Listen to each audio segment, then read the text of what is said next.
জুলাই এবং আগস্টে যারা ছাত্র এবং সাধারণ জনগণকে হত্যা করে দেশ থেকে ত্যাগ হয় তাদের যে বিচারের দাবিতে আজকে বিএনপির সাবেক আহ্বায়ক সাইফুল আলম নীরব তাদের দেশে এনে যাতে বিচার করে সেই প্রতিবাদে আজকে বিশাল একটি মিছিল করেন। আমরা এখন শুনতে চাইব বিএনপির সাবেক আহ্বায়ক সাইফুল আলম নীরবের কাছে আজকে যে মিছিলটি করতেছে সেই মিছিলটির যে কারণ ফাঁসি চাই।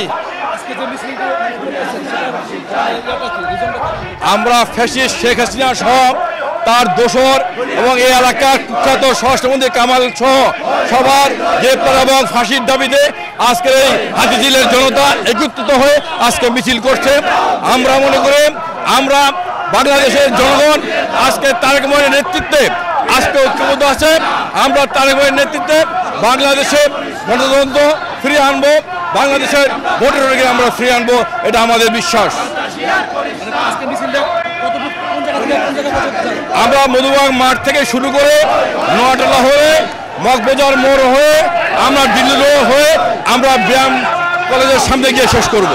কতক্ষণ পর্যন্ত এই মিছিল আপনাদের কার্যক্রম চালাবেন আপনারা? আমরা এই দীর্ঘ পথ শেষ করে ব্যায়ামে গিয়ে আমরা শেষ করব। হ্যাঁ, এই মুহূর্তে আমরা জানাচ্ছি যে যতক্ষণ পর্যন্ত যারা আওয়ামী লীগের দোষী রয়েছে দেশ থেকে, যারা 5 আগস্টে যারা পালিয়েছে বিএনপির যে নেতা আওয়ামী লীগের যে নেতা কর্মীরা তাদেরকে দেশে এনে নির্বাচন না দেওয়া পর্যন্ত তারা কিন্তু চালাবে।